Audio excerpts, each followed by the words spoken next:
नमस्कार, बहुत बहुत स्वागत आप सबका हमारे इस विशेष कार्यक्रम में, जिसमें आपके साथ मैं हूं ममता चोपड़ा। और इस कार्यक्रम में हम बात कर रहे हैं प्रधानमंत्री नरेंद्र मोदी के 3 देशों के दौरे की, जिसमें से पहले 2 देश यानी नाइजीरिया और ब्राजील का दौरा समाप्त हो गया है, जिसके बाद अब इसी यात्रा के तीसरे चरण में प्रधानमंत्री नरेंद्र मोदी गयाना के दौरे पर हैं। और गयाना में आज गयाना की संसद के विशेष सत्र को प्रधानमंत्री संबोधित करेंगे, लेकिन साथ ही साथ आज कुछ और महत्वपूर्ण कार्यक्रम भी हैं प्रधानमंत्री के। और इससे पहले हमने देखा कि किस तरीके से कैरिकॉम समिट को भी, इंडो कैरिकॉम समिट को भी प्रधानमंत्री ने एड्रेस किया, संबोधित किया। और साथ ही गयाना के साथ तो 10 समझौतों पर हस्ताक्षर भी हुए हैं। यानी प्रधानमंत्री का ये गयाना दौरा कैरेबियाई देशों के साथ और गयाना के साथ भारत के संबंधों को और प्रगाढ़ करने की दिशा में ऐतिहासिक साबित हो सकता है, क्योंकि 56 वर्ष के बाद कोई भारतीय प्रधानमंत्री गयाना पहुंचे हैं। तो कुछ ही देर के बाद जब गयाना की संसद के विशेष सत्र को प्रधानमंत्री संबोधित करेंगे तो आप तक लेकर आएंगे तमाम इस संबोधन के साथ साथ तमाम और भी दृश्य। लेकिन आइए इस वक्त शुरुआत कर लेते हैं हेडलाइंस के साथ।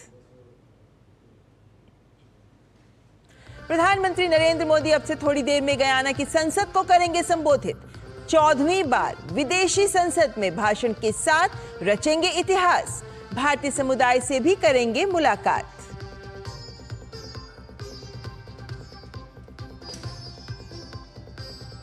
अडानी समूह मामले में राहुल गांधी के बयान पर गरमाई सियासत। बीजेपी का आरोप, झूठ बोलना कांग्रेस की पुरानी आदत।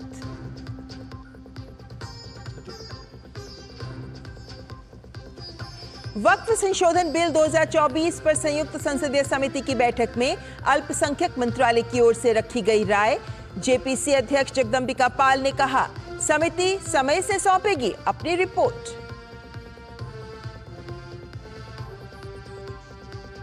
रक्षा मंत्री राजनाथ सिंह ने लाओ पीडीआर में आसियान रक्षा मंत्रियों की बैठक में लिया हिस्सा। एशिया प्रशांत में शांति और समृद्धि पर दिया जोर।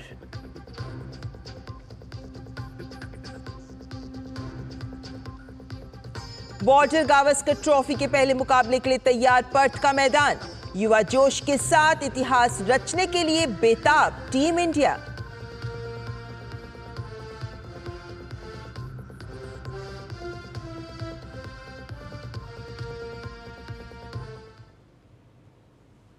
तो प्रधानमंत्री नरेंद्र मोदी गयाना की अपनी यात्रा के दौरान आज वहां की संसद के विशेष सत्र को संबोधित करेंगे।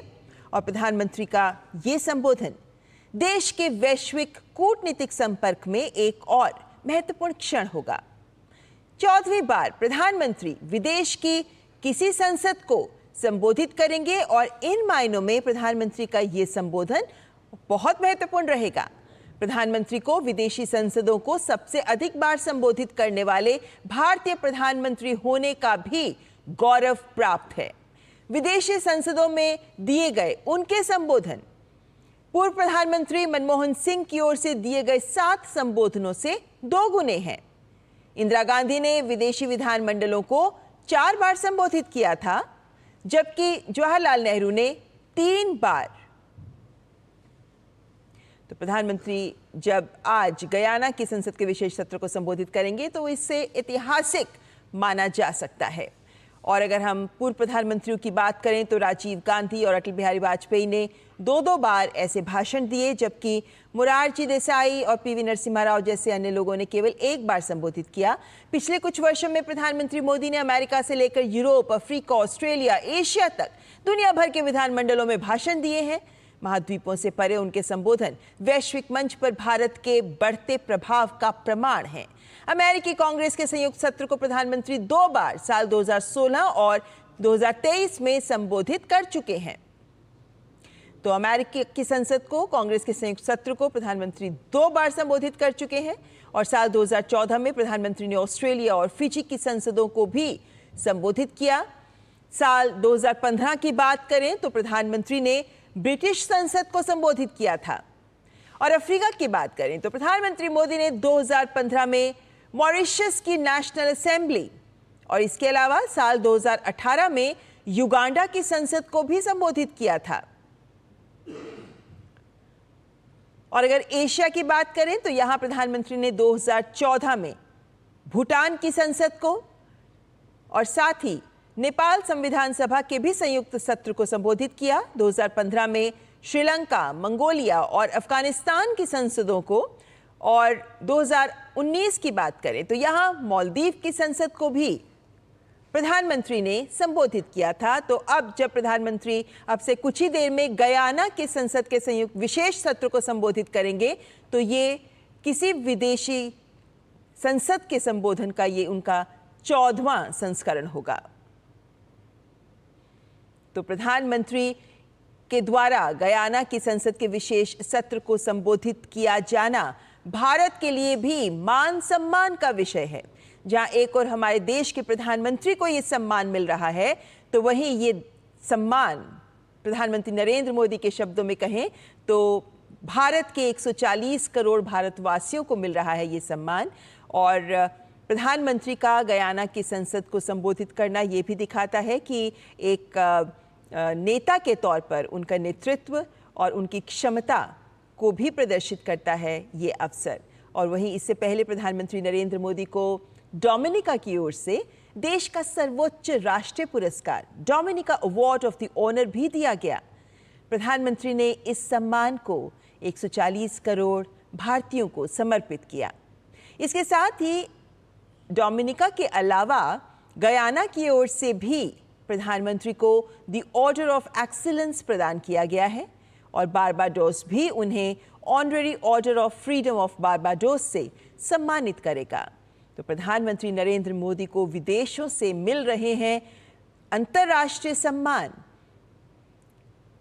और इस प्रकार अगर हम विभिन्न देशों की बात करते हैं तो भी प्रधानमंत्री को विभिन्न देशों के द्वारा अब तक 19 अंतर्राष्ट्रीय पुरस्कार विभिन्न देशों के द्वारा सम्मानित किए जा चुके हैं। अपनी गयाना यात्रा के दौरान प्रधानमंत्री ने विभिन्न कैरेबियाई देशों के साथ द्विपक्षीय वार्ता भी की और प्रधानमंत्री नरेंद्र मोदी ने डोमिनिका के प्रधानमंत्री रूजवेल्ट स्केरेट, सुरीनाम के राष्ट्रपति चंद्रिका प्रसाद संतोखी, त्रिनिदाद और टोबैगो के प्रधानमंत्री doctor Keith Christopher really, Barbados के प्रधानमंत्री मिया मोटली, बहामास के प्रधानमंत्री फिलिप डेविस, एंटीगुआ और बारबुडा के प्रधानमंत्री गेस्टन ब्राउन, ग्रेनेडा के प्रधानमंत्री डिकॉन मिशेल और सेंट लूसिया के प्रधानमंत्री फिलिप जे पियर से भी द्विपक्षीय मुलाकात की हैं।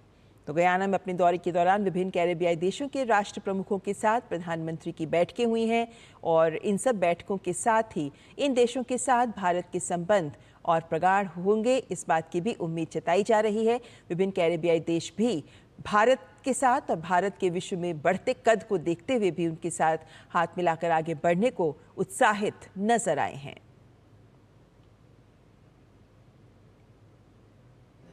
और प्रधानमंत्री नरेंद्र मोदी ने अपनी गयाना यात्रा के पहले दिन के कार्यक्रमों के मुख्य अंश भी सोशल मीडिया के माध्यम से साझा किए हैं।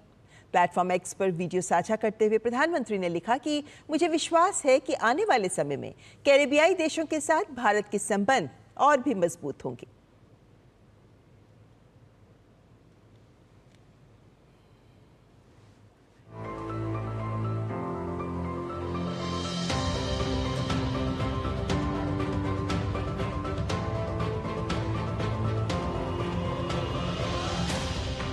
कैरेबियन की गार्डन सिटी जॉर्ज टाउन में हमारे भव्य स्वागत के लिए मैं राष्ट्रपति इरफान अली और उनकी पूरी टीम का हृदय से आभार व्यक्त करता हूं। 56 वर्षों के बाद किसी भारतीय प्रधानमंत्री का गयाना की यात्रा पर आना हमारे संबंधों में एक महत्वपूर्ण माइलस्टोन है।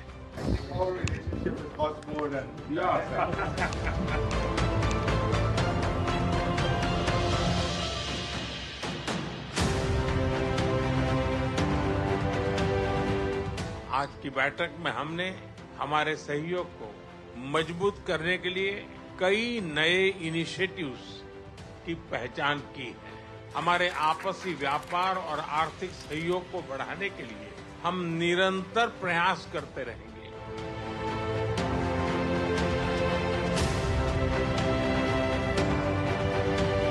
एक पेड़ मां के नाम, अपनी मां के स्मृति में अगर मां जीवित है तो उनको साथ लेकर के, मां मौजूद नहीं है तो उनकी विज्ञान के साथ धीरे धीरे पूरी दुनिया में इस काम को एक बल मिल रहा है। You are a champion among leaders. You have led incredibly. You have shown the light to the developing world, and you have created a development matrix and framework that many are adopting in their own country, and much of it is relevant to us here in Guyana. Bharat ने सदैव CARICOM के साथ मिलकर साझा चुनौतियों से निपटने का प्रयास किया है। कोविड हो या नेचुरल डिजास्टर्स, कैपेसिटी बिल्डिंग हो या विकास के कार्य, भारत एक विश्वसनीय पार्टनर के रूप में आप सभी के साथ कंधे से कंधा मिलाकर आगे बढ़ा है।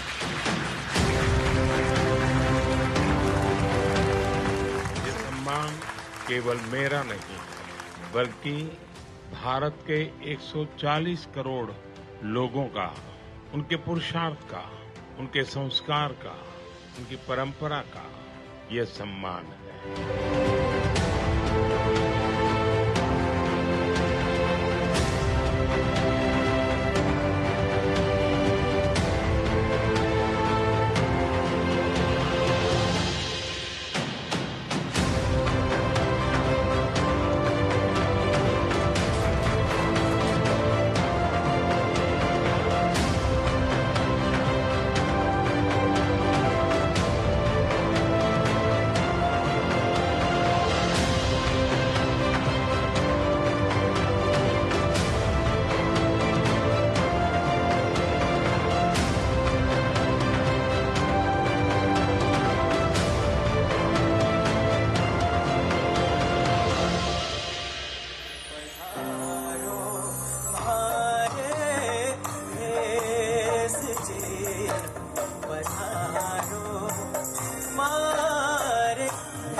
से कह उठा शिव शिवम तरल नल गगन पवन धरा धरा Shiv Shivam like a bow but never break.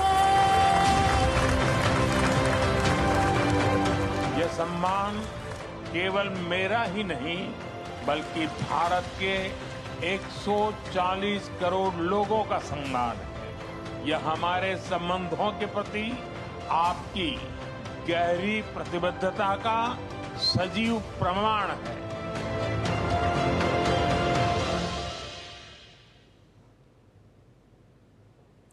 और प्रधानमंत्री नरेंद्र मोदी आज गयाना की संसद को संबोधित करेंगे। गयाना, जिसे पहले ब्रिटिश गयाना के नाम से जाना जाता था, यहाँ पर विधायी व्यवस्था का आरंभ औपनिवेशिक शासन के ही दौरान हुआ। 1966 में गयाना ने ब्रिटेन से आज़ादी प्राप्त की और इसके बाद गयाना में एक स्वतंत्र संसद की स्थापना हुई। 1980 में नया संविधान लागू होने के बाद गयाना एक गणराज्य बन गया और संसद की भूमिका अधिक प्रभावशाली हो गई। गयाना की संसद एक सदनीय है, जिसे नेशनल असेंबली कहा जाता है। गयाना की संसद में 65 सदस्य होते हैं, जो प्रत्यक्ष चुनाव के माध्यम से ही चुने जाते हैं। चुनाव में दलों को प्राप्त कुल वोट प्रतिशत के ही आधार पर सीटें आवंटित की जाती हैं। 65 सीटों में से 25 सदस्य 10 प्रशासनिक क्षेत्रों से चुने जाते हैं। शेष 40 सदस्य राष्ट्रीय स्तर पर दलों को प्राप्त कुल वोटों के अनुपात में चुने जाते हैं। संसद का कार्यकाल 5 वर्षों का होता है और प्रधानमंत्री नरेंद्र मोदी गयाना की संसद को संबोधित करेंगे, जो भारत और गयाना के बीच मजबूत होते संबंधों को ही नई ऊंचाई प्रदान करेगा। आपको बता दें कि ये 14वीं बार होगा जब किसी अन्य देश में प्रधानमंत्री नरेंद्र मोदी वहां की संसद को संबोधित करेंगे।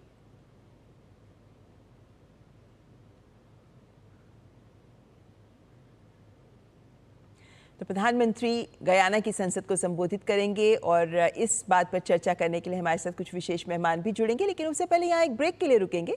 ब्रेक के बाद हाजिर होते हैं।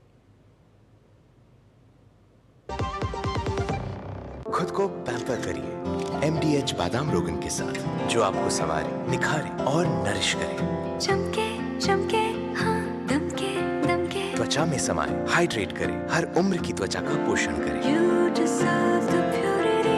MDH बादाम रोगन, नेचुरल, टेंडर, प्योर। चमके चमके, छोटे थे तो माँ प्यार से मूर्ख बुलाती थी, मूर्खानंद। और ये तो सच में मूर्ख समझते हैं। कस्टम डिपार्टमेंट वाले बन के कॉल कर रहे हैं और कह रहे हैं कि आपके पार्सल से ड्रग्स पकड़ा गया। सब समझते हैं। पहले डराएंगे, फिर कहेंगे पैसे ट्रांसफर करो। अब प्यार से चाहे जो बुला लो, पर मैं मूर्ख नहीं हूं। याद रहे, यूपीआई सेफ है। यदि आपको भी कोई इस तरह डराना चाहे तो उसे कहो, मैं मूर्ख नहीं हूं।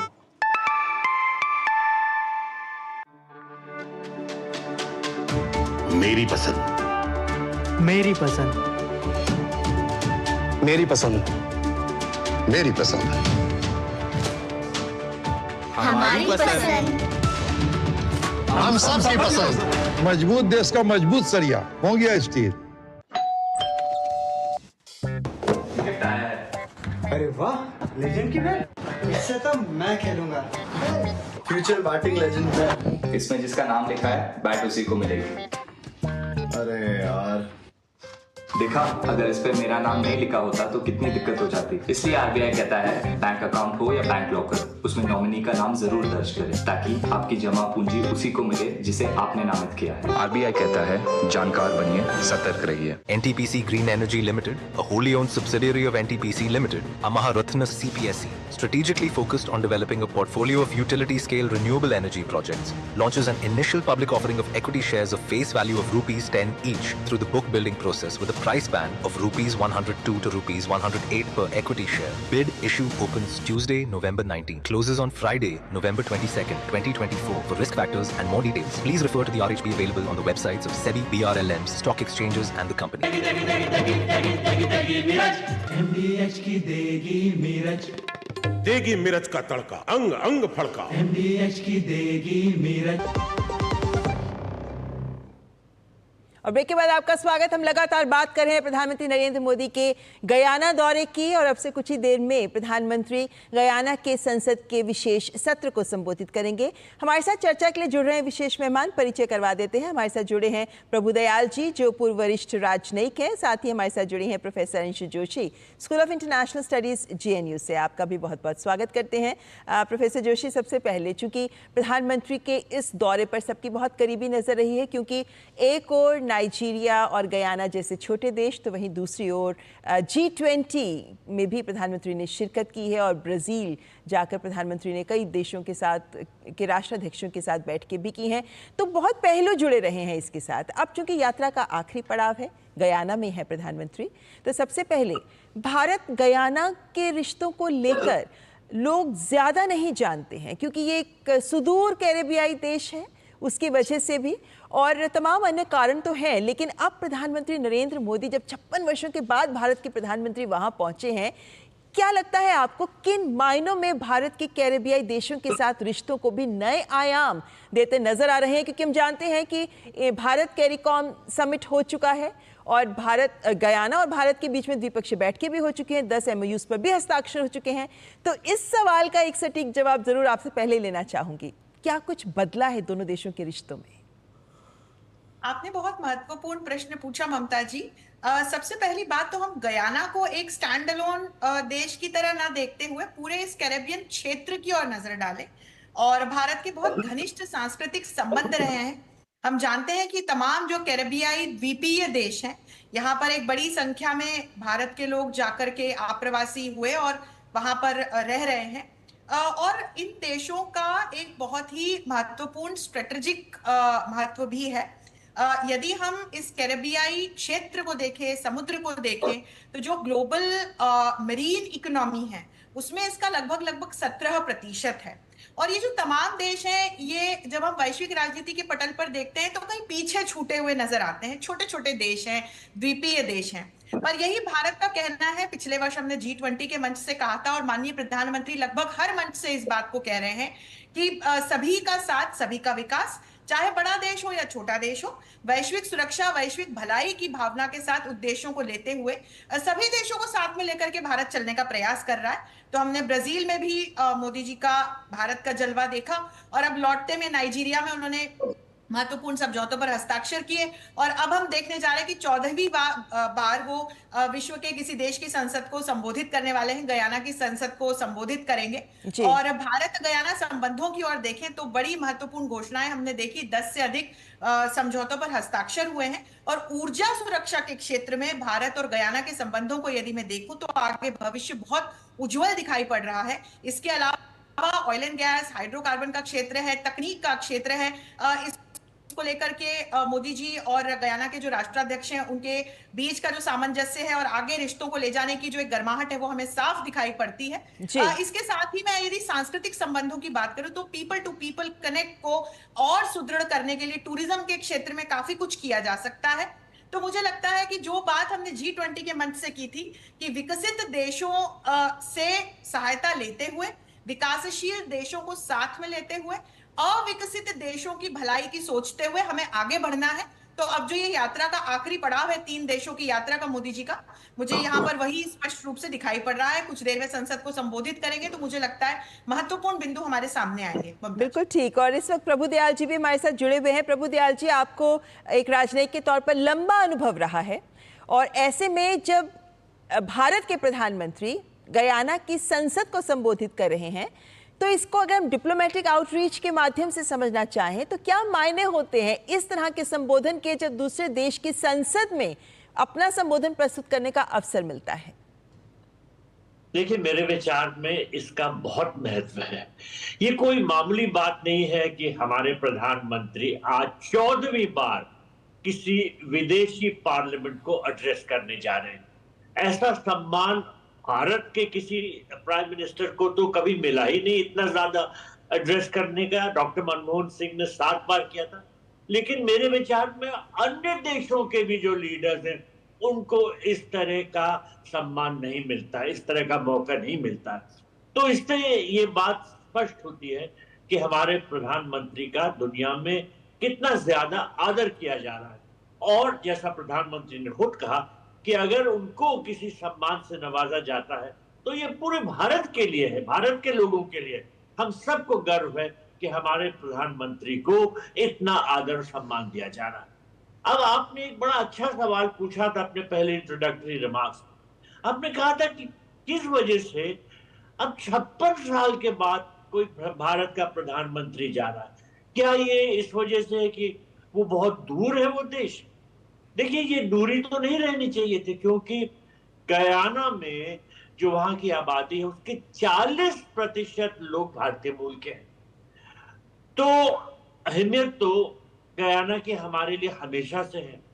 अब तो वहां की आबादी जो भारतीय मूल के लोगों के वो 3,20,000 से ज्यादा है। अब एक और बात यह है कि आप ये इस पे गौर कीजिए कि प्रधानमंत्री मोदी ने किस तरह से अनेक देशों में दौरा करके वहां से दोस्ती बनाई है। आपको याद होगा कि पिछले साल prime minister Modi Papua New Guinea गए थे। वो फर्स्ट टाइम था कि कोई भारत का प्रधानमंत्री वहां की विजिट पे गया था। और पपुआ न्यू गिनी के जो प्राइम मिनिस्टर थे वो कभी भी सूरज डूबने के बाद वहां ये प्रथा है कि कोई ऑफिशियल रिसेप्शन नहीं होगा, लेकिन वहां के प्रधानमंत्री खुद गए थे हमारे प्राइम मिनिस्टर को रिसीव करने को और उन्होंने उनके पैर छुए।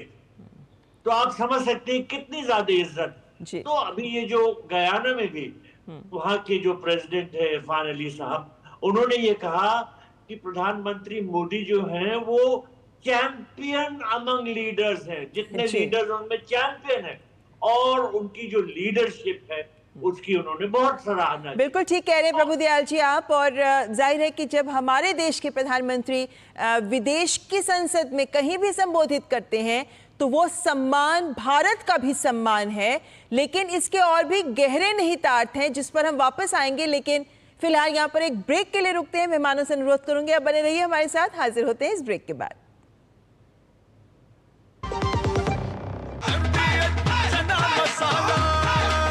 अब छोलिया हो या लोबिया, सफेद चने या काले चने, सब कुछ मजेदार बने। सुनो, एक अच्छी इंश्योरेंस पॉलिसी एआई से पूछते हैं। एक ऐसी पॉलिसी जिसमें प्रीमियम पेमेंट हो लिमिटेड पर इनकम आती रहे लाइफ टाइम। LIC का जीवन उत्सव। एक ऐसी पॉलिसी जो दे होल लाइफ इंश्योरेंस कवर भी। LIC का जीवन उत्सव। वाओ, चलो तो LIC की जीवन उत्सव पॉलिसी ही लेते हैं। मैं भी तुमसे यही कह रही थी, LIC का जीवन उत्सव। लाइफ टाइम सेलिब्रेशन मनाइए LIC के जीवन उत्सव के साथ, फ्यूचर सेट है। जब धरती चीर कर निकलता है लोहे का पत्थर और मिलता है मोंगिया के जोश से, फिर तपता है, पिघलता है और बनता है फौलाद। अब होता है सरिया सारी खूबियों के साथ। मोंगिया स्टील, मजबूत देश का मजबूत सरिया। छोटे थे तो माँ प्यार से मूर्ख बुलाती थी, मूर्खानंद। और ये तो सच में मूर्ख समझते हैं। कस्टम डिपार्टमेंट वाले बन के कॉल कर रहे हैं और कह रहे हैं कि आपके पार्सल से ड्रग्स पकड़ा गया। सब समझते हैं। पहले डराएंगे, फिर कहेंगे पैसे ट्रांसफर करो। अब प्यार से चाहे जो बुला लो, पर मैं मूर्ख नहीं हूं। याद रहे, UPI सेफ है। यदि आपको भी कोई इस तरह डराना चाहे तो उसे कहो, मैं मूर्ख नहीं हूं। NTPC Green Energy Limited, a wholly owned subsidiary of NTPC Limited, Amaha Ratna CPSE, strategically focused on developing a portfolio of utility-scale renewable energy projects, launches an initial public offering of equity shares of face value of rupees 10 each through the book building process with a price band of rupees 102 to rupees 108 per equity share. Bid issue opens Tuesday, November 19, closes on Friday, November 22nd, 2024. For risk factors and more details, please refer to the RHP available on the websites of SEBI, BRLMs, stock exchanges and the company. MDH का kitchen king kitchen में हो तो हम सब कुछ बना सकते हैं। बैंगन का भरता, आलू गोभी, भिंडी मसाला और भी बहुत कुछ। MDH। और ब्रेक के बाद आपका एक बार फिर स्वागत करते हैं। हम बात कर रहे हैं प्रधानमंत्री के गयाना दौरे की। कुछ ही देर में प्रधानमंत्री गयाना की संसद के विशेष सत्र को भी संबोधित करने वाले हैं। और इस वक्त हमारे साथ प्रभुदयाल जी और प्रोफेसर अंशु जोशी दोनों जुड़े हुए हैं। प्रोफेसर जोशी, एक बात जो खास तौर पर गयाना के दौरे पर और मुखरता से सामने आई वो ये कि प्रधानमंत्री को विभिन्न देशों के द्वारा जिस तरीके से उनके सर्वोच्च पुरस्कारों के द्वारा, राष्ट्रीय पुरस्कारों के द्वारा नवाजा जा रहा है। और अब हमने गयाना में भी देखा, गयाना, बारबाडोस और डोमिनिका तीनों अपने सर्वोच्च पुरस्कारों के साथ सम्मानित कर रहे हैं प्रधानमंत्री को। नाइजीरिया ने भी अपने राष्ट्रीय पुरस्कार से सम्मानित किया है। क्या कहते हैं ये पुरस्कार प्रधानमंत्री के लिए और भारत के लिए भी? क्योंकि ये एक देखें तो इतने सारे पुरस्कार प्रधानमंत्री को मिल चुके हैं, गिनती भी करते हैं तो लगभग 19 तो देशों के द्वारा दिए गए हैं और 5 पुरस्कार ऐसे हैं जो विभिन्न अंतर्राष्ट्रीय वैश्विक संस्थाओं ने दिए हैं। लंबी फहरिस्त है इन पुरस्कारों की। प्रोफेसर जोशी।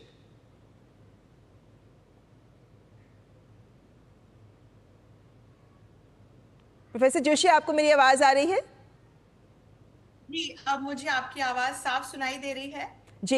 देखिए, जब हम इन पुरस्कारों की श्रृंखला पर नजर डालते हैं ममता जी, तो ये सिर्फ पुरस्कार नहीं है। ये एक तो भारतवर्ष के जो 140 करोड़ भारतवासी हैं, भारतवंशी हैं, जिनके लिए आज माननीय प्रधानमंत्री ने ये पुरस्कार समर्पित भी किया कि ये सम्मान उन 140 करोड़ भारतवासियों का सम्मान है। इसको हम इस तरह से समझें कि पिछले 10 साल में भारत ने जिस प्रकार की भूमिका का निर्वहन अंतरराष्ट्रीय स्तर पर वैश्विक सुरक्षा, शांति और भलाई के लिए किया है, उसको कहीं ना कहीं मानते हुए, जानते हुए, उसका सम्मान करते हुए, उसके प्रति अपना प्रेम प्रकट करते हुए तमाम देश जो हैं वो हमारे माननीय प्रधानमंत्री को अपने सर्वोच्च सम्मान से सम्मानित करते हैं। तो ये उनका प्रेम है। हम उनके प्रेम को समझें कि किस तरह से भारत के साथ आ रहे हैं, वैश्विक भलाई को अपना योगदान देना चाह रहे हैं। अलग अलग, चाहे आप मल्टीलेटरल मंचों की ओर देखें, आप द्विपक्षीय संबंधों की दृष्टि से देखें, तो जहां जहां माननीय प्रधानमंत्री अभी इस बार भी प्रधानमंत्री पद की शपथ लेने के बाद गए, चाहे यूरोप का दौरा किया, ऑस्ट्रिया गए, पोलैंड गए, रशिया गए, जर्मनी गए, आप यदि देखें तो अभी जो ये यात्रा है तो नाइजीरिया, ब्राजील और अब जो गुयाना में ठहरे हैं, सिंगापुर की तरफ गए, ब्रुनेई की तरफ गए। वो जहां जहां जाते हैं वहां पर वहां के जो लोग हैं, वहां के जो लीडर्स हैं, सबका प्रेम उनको मिलता है। तो उसके पीछे कारण यह है कि वो जिस प्रकार का एक मकसद लेकर, जिस तरह का उद्देश्य लेकर के वो आगे बढ़ रहे हैं, तो न सिर्फ भारत को एक राष्ट्र के रूप में, विश्व बंधु के रूप में आज पूरी दुनिया जान रही है, कहीं ना कहीं हमारे माननीय प्रधानमंत्री को भी वो विश्व बंधु के रूप में एक एक्नॉलेजमेंट मिल रहा है, सम्मान मिल रहा है। और यही कारण है कि जो तमाम देश हैं ये उनको अपने सर्वोच्च सम्मान से सम्मानित कर कहीं ना कहीं अपना प्रेम और अपना जो आदर है उसको प्रकट कर रहे हैं। जी, ऐसे में प्रभुदयाल जी, जब हम नारा देते हैं वसुधैव कुटुंबकम की सोच को लेकर आगे बढ़ने का, जब हम कहते हैं one earth, one grid, one family, इस तरीके की वन फ्यूचर की बात करते हैं, जब हम इन बातों को सामने रखते हैं कि जिस देश को जब जरूरत है तब भारत सबसे पहले वहां मदद का हाथ पहुंचाएगा, जब हमारे भारतवंशी दूसरे देशों में होते हैं, उन्हें जरूरत होती है तो हम वहां पहुंच जाते हैं, ये तमाम बदलाव, ये तमाम पहल, ये तमाम घटनाएं हैं जो हमने खुद देखी हैं पिछले 10 वर्षों में घटित होती हुई। एक राजनयिक के तौर पर आपके अनुभव के आधार पर कैसे आप इसे आज के मौजूदा भारत के बढ़ते कद के साथ तो जोड़ते ही हैं, साथ ही प्रधानमंत्री के भी सक्षम नेतृत्व के साथ, प्रभावशाली व्यक्तित्व के साथ भी, जो इन सब पहल के पीछे एक ताकत की तरह खड़े हैं? देखिए, भारत का जो प्रभाव अब विश्व में बढ़ता जा रहा है वो इस वजह से खास तौर पे है कि भारत को सब देश एक दोस्त की तरह मानते हैं, भारत के प्रति भाईचारा दिखाते हैं, क्योंकि भारत खुद ऐसा करता आ रहा है। देखिए, हम सिर्फ ये बात कहते नहीं है कि पूरा विश्व जो एक परिवार है, one world, one family, one future, लेकिन हम जो कहते हैं वो करते भी हैं। जब कोविड की क्या संकट आया था दुनिया में, तो भारत ने कितने देशों को कोविड वैक्सीन मुफ्त में दी थी और कोविड से संबंधित जो दवाइयां जरूरी थी वो भी मुलाजा कराई थी। तो हमने हमेशा ये दिखाने की कोशिश की कि हम जो कहते हैं उस पे हम खरे उतरते हैं।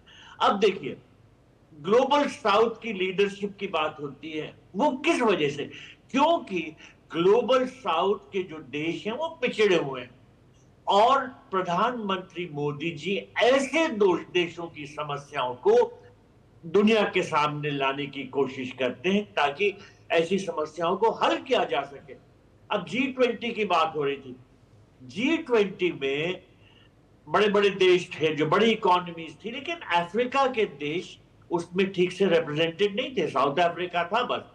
तो अफ्रीकन यूनियन को शामिल कराना एक बहुत बड़ा कदम था, क्योंकि अगर इतने बड़ी कॉन्टिनेंट है, इतने देश हैं, इतनी संख्या है वहां पर लोगों की, तो उनकी समस्याएं भी G20 जैसे फोरम के सामने लाना बहुत जरूरी है। और इसी वजह से प्रधानमंत्री मोदी जी ने, जब इंडिया G20 का प्रेसिडेंट था, तो अफ्रीकन यूनियन को उसका सदस्य बनाया। तो हर तरह से प्रधानमंत्री मोदी जी प्यार देने की कोशिश करते हैं दूसरे देशों को, और इसीलिए वो उनको प्यार दिया जाता है, इतना सम्मान दिया जाता है। एक बात मैं और कहूंगा, प्रधानमंत्री मोदी जी की जो विजिट्स होती हैं ये सिर्फ दिखावे के नहीं होती हैं, इसमें बड़ा कंटेंट होता है, इसमें बहुत ऐसी चीजें होती हैं जो दोनों देशों के, भारत के भी और जिस देश में गए हैं, जिनके साथ बातचीत चल रही है, उनके भी बहुत भले की बात होती है।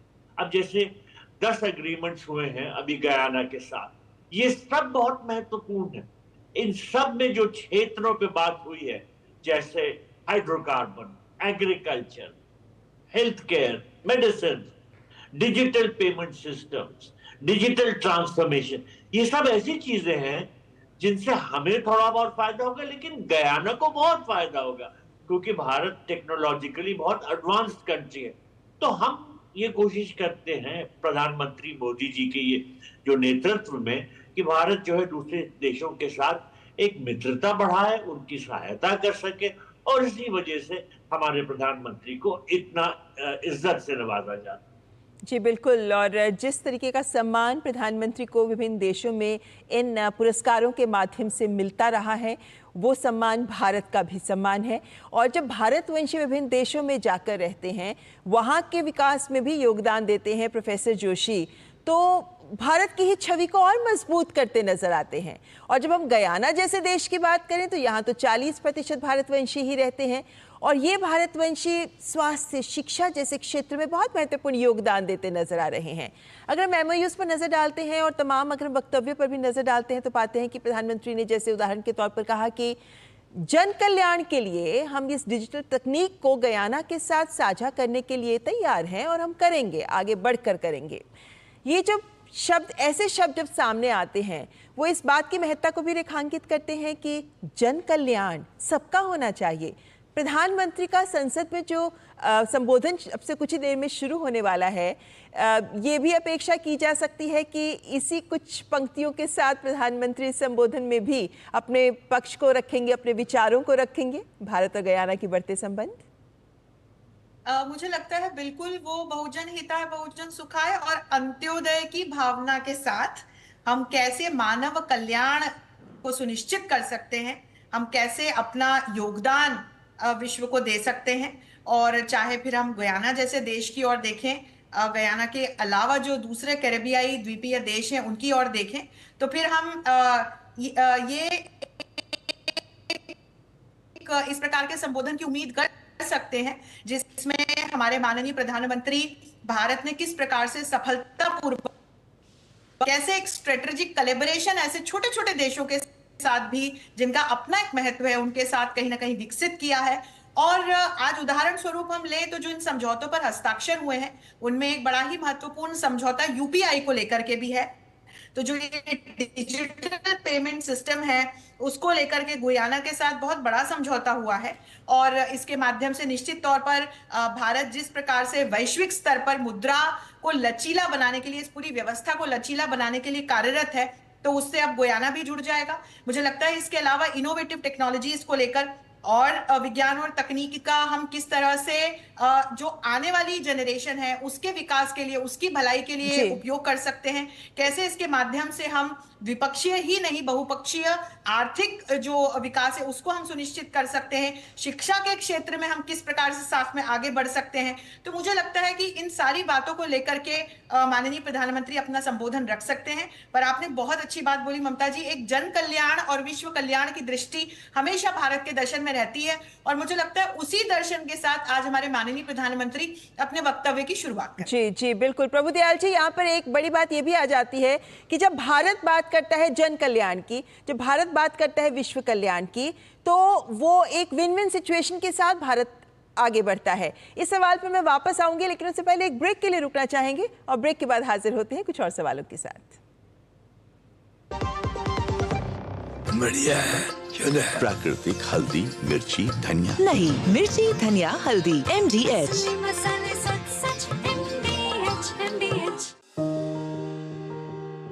ये सिर्फ आवाज नहीं है, ये दोस्त भी है। ये दर्द मिटाता है, ये हौसला बढ़ाता है, ये साथ में खेलता है, ये त्योहारों में रंग जमाता है, ये आफत में किसी ढाल से कम नहीं है। अपने नाम का अपना घर किसी सपने से कम नहीं। तभी तो आज दुविधा घर के बाहर पाई जाती है और सुविधा अंदर। हमारी सरकार जो घर देती है ना, इसमें बाकी सुविधाएं भी साथ होती, शौचालय हो, बिजली हो, पानी हो, गैस हो, सरकार की अलग अलग योजनाएं, प्रधानमंत्री आवास योजना के इस करोड़ों घरों को संपूर्ण बनाती है। PM आवास 4 करोड़ से अधिक परिवारों को सुकून, सुविधा, स्वाभिमान। छोटे थे तो माँ प्यार से मूर्ख बुलाती थी, मूर्खानंद। और ये तो सच में मूर्ख समझते हैं। कस्टम डिपार्टमेंट वाले बन के कॉल कर रहे हैं और कह रहे हैं कि आपके पार्सल से ड्रग्स पकड़ा गया। सब समझते हैं, पहले डराएंगे फिर कहेंगे पैसे ट्रांसफर करो। अब प्यार से चाहे जो बुला लो, पर मैं मूर्ख नहीं हूं, याद रहे। UPI सेफ है। यदि आपको भी कोई इस तरह डराना चाहे तो उसे कहो मैं मूर्ख नहीं हूं।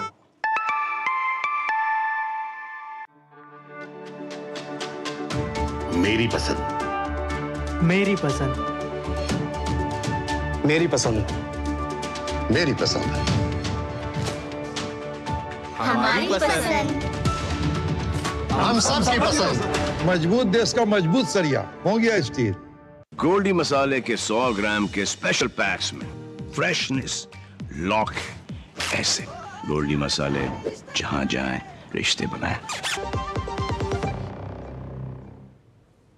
ब्रेक के बाद एक बार फिर आपका स्वागत। तब से कुछ ही देर में प्रधानमंत्री गयाना की संसद के विशेष सत्र को संबोधित करने वाले हैं और इस वक्त हमारे साथ विशेष मेहमान जुड़े हुए हैं और उन्हीं का रुख कर लेते हैं। प्रभुदयाल जी, जब हम बात करते हैं भारत की सोच की, तो भारत जब दूसरे देशों के साथ काम करता है तो जाहिर है कि आज के मौजूदा दौर में देखें तो हर देश अपने कल्याण के लिए भी पहले सोचता है, लेकिन भारत जब इनके साथ काम करता है उनका भी विकास हो और हमारा भी कल्याण हो, इन दोनों मुद्दों को लेकर आगे बढ़ता है। जब हम एक पेड़ माँ के नाम जैसी पहल को गयाना में सफल होते देखते हैं, जब हम जन औषधि केंद्रों को खोलने जैसी घोषणाओं को देखते हैं, प्रभुदयाल जी, क्या ये एक ऐसा सिद्धांत, एक ऐसी सोच है जिसको शायद आज कह सकते हैं प्रासंगिक और वक्त की जरूरत है कि देश दूसरों के लिए भी सोचे अपने साथ साथ? देखिए, भारत ही एक ऐसा देश है जो दूसरे देशों की खुले दिल से सहायता करता है। छोटे देश हो, बड़े देश हो, जो हम कर सकते हैं उनके लिए करने की कोशिश करते हैं। अब देखिए, तुर्की में अर्थक्वेक आया था पिछले साल, बहुत बड़ा, और तुर्की की जो नीति है भारत के प्रति हमेशा दोस्ताना तरीके की नहीं रही है। वो कुछ ऐसी बातें करता रहा है जो शायद हमें नाराज करती, लेकिन जब वहां अर्थक्वेक आया तो सबसे पहले जो देश थे जिन्होंने सहायता पहुंचाई वो हम थे।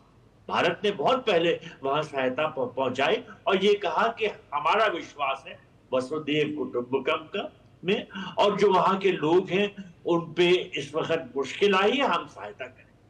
तो इस तरह से जब जन कल्याण की प्रधानमंत्री मोदी जी बात करते हैं तो उस बात पे वो कार्यान्वित होते हैं, वो अपनी बात को पॉलिसी में बनाते हैं। अब इसी वजह से वहां जो गयाना में जन औषधि केंद्र स्थापित किया जा रहा है वो इसी वजह से कि जो जेनेरिक मेडिसिन हैं, जो सस्ते में दवाइयां मिल जाती हैं, वो वहां के लोगों को उपलब्ध हो सके। क्योंकि देखिए, इंटरनेशनल मार्केट में तो दवाइयां बहुत महंगी हैं, सब जो पेटेंटेड ड्रग्स है वगैरह, लेकिन जेनेरिक ड्रग्स अगर आप लोगों को दे सकते हैं तो ये बहुत उनका इलाज सस्ते में हो जाता है। तो इस तरह से ये जो जन कल्याण की बात है वो कार्यान्वित कर रहे हैं हमारे प्रधानमंत्री जी, इसको दिखा के कि हम ये वहां पर स्थापित करेंगे जन औषधि केंद्र। इसके अलावा भी देखिए, एग्रीकल्चर बहुत इंपॉर्टेंट आइटम होता है सब देशों के लिए। हर देश की आबादी बढ़ रही है और उनकी ये क्षमता नहीं है कि एग्रीकल्चरल प्रोडक्शन अच्छा रख सके। तो भारत जैसे गयाना के साथ अब ये प्रोग्राम बना रहा है कि किस तरह से उसको एग्रीकल्चर एरिया में असिस्टेंस दी जाए। मिलेट के क्षेत्र में तो दी जा चुकी है, लेकिन और भी चीजों में जैसे शुगर केन है, राइस मिलिंग, सोया, इस तरह की कुछ और जो क्रॉप्स हैं उनके विषय में भी हम जो कर सकते हैं तो उनका भला करने के लिए हम करेंगे। तो इसी बात से जो प्रधानमंत्री मोदी जी की इज्जत बनी हुई है वो दूसरे देशों के प्रति जो उनकी नीति है, इसी वजह से वो देश भी प्रधानमंत्री को बहुत ज्यादा इज्जत है। जी बिल्कुल। और ऐसे में प्रोफेसर जोशी, जब हम गयाना की बात करते हैं तो गयाना में चूंकि 2019 में ही तेल और गैस के बड़े स्रोत मिले हैं और इस वक्त कहा जाता है कि गयाना एक ऐसे मुहाने पर खड़ा है वक्त के जहां से वो एक तेज रफ्तार लेकर आगे बढ़ सकता है। तो ऐसे मौके पर भारत का गयाना के साथ जुड़ना भविष्य के लिए इसके भी क्या मायने हो सकते हैं? क्योंकि प्रधानमंत्री ने इस बात को कहा है खासतौर पर ऊर्जा को लेकर कि एक लॉन्ग टर्म एसोसिएशन गयाना के साथ हमारी जिसकी ओर हम देख रहे हैं, एक ये एस्पेक्ट, और दूसरी ओर हम जैसे डिफेंस के क्षेत्र में हम आत्मनिर्भर हो रहे हैं, अब हम आयातक से निर्यातक बन रहे हैं जब हम डिफेंस इक्विपमेंट्स की बात करते हैं। ये भी भूमिका इन देशों के लिए महत्वपूर्ण, किस तरह इन देशों को भी ताकत दे सकते हैं हम इस मोर्चे पर? आपने बहुत ही महत्वपूर्ण दो बिंदु उठाए हैं ममता जी। पहला तो ऊर्जा सुरक्षा से जुड़ा हुआ है, जिसको लेकर के हमारे माननीय प्रधानमंत्री इस बात को कह चुके कि गयाना जो है वो भारत की ऊर्जा सुरक्षा की दृष्टि से एक बहुत महत्वपूर्ण साझेकार, एक पार्टनर साबित होने जा रहा है। और इसके मूल में यही बात थी, जो तथ्य आज आपने दर्शकों के साथ साझा किया कि ऑयल एंड गैस के बड़े भंडार को देखते हुए, और फिर जो एक जियोपॉलिटिकल सिचुएशन, एक टर्मोइल की जो अभी सिचुएशन बनी हुई है, आप देखिए जो ऑयल एंड गैस के जो कन्वेंशनल प्रोवाइडर्स हैं, आप देखिए कि अभी वेस्ट एशिया में किस प्रकार की स्थितियां चल रही हैं, और दूसरी ओर जो रशिया यूक्रेन के बीच का युद्ध चल रहा है, और इसकी वजह से जो ये पूरी सप्लाई रही है ऑयल एंड गैस की, तो रशिया और जो यूरोपियन देश हैं उनके बीच किस प्रकार की खटास रही और इसको लेकर कैसे सप्लाई चेन बाधित हुई। तो वहां पर अब ये तमाम देश इंक्लूडिंग अमेरिका इस प्रकार के नए देशों को ढूंढ रहे हैं जिनके पास ऊर्जा के इस प्रकार के स्रोत हो। तो गुयाना अब यहां से मुझे तेजी से रफ्तार पकड़ता हुआ नजर आता है, क्योंकि भारत के साथ एक महत्वपूर्ण रणनीतिक साझेदार के रूप में वैश्विक स्तर पर दोनों ही देश मिलकर एक पार्टनरशिप आगे बढ़ा सकते हैं।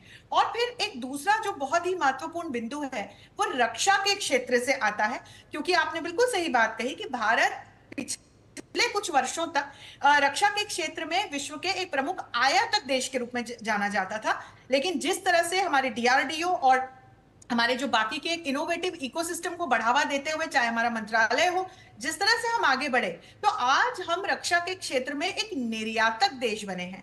और जब हम एक निर्यातक देश के रूप में अपने आसपास देखते हैं, हम साउथ कोरिया जैसे देशों को भी अपने वज्र टैंक्स प्रोवाइड कर रहे हैं, हम तेजस और ब्रह्मोस जैसी मिसाइल्स जो हैं वो अपने आसपास के देशों को मुहैया करा रहे हैं। तो यहाँ पर जब हम गुयाना की ओर देखते हैं तो एक रणनीतिक साझेदार के रूप में रक्षा के क्षेत्र में गुयाना के साथ हमारी आगे चल करके इस बिंदु की दृष्टि से बहुत महत्वपूर्ण साझेदारी विकसित हो सकती है।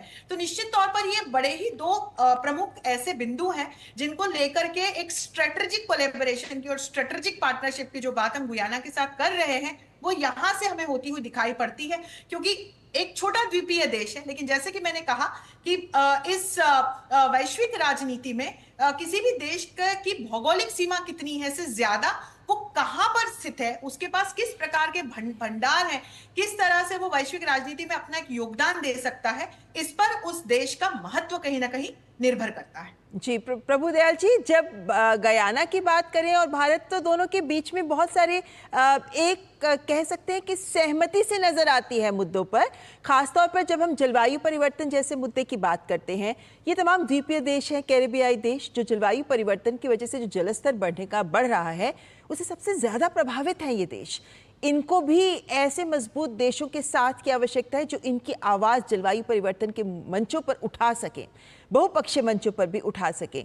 तो ऐसे में जब हम गयाना की बात करें, बायोफ्यूल अलायंस का हिस्सा है, ये सोलर अलायंस का भी हिस्सा है, और प्रधानमंत्री तो हर मंच पर, जलवायु परिवर्तन के मंच पर, ना केवल इनके हितों की आवाज़ उठाते हैं, बल्कि भारत आज स्वयं जलवायु परिवर्तन के मोर्चे पर जो तमाम बाधाएं हैं उनसे जूझता हुआ एक उदाहरण प्रस्तुत करता भी नजर आता है।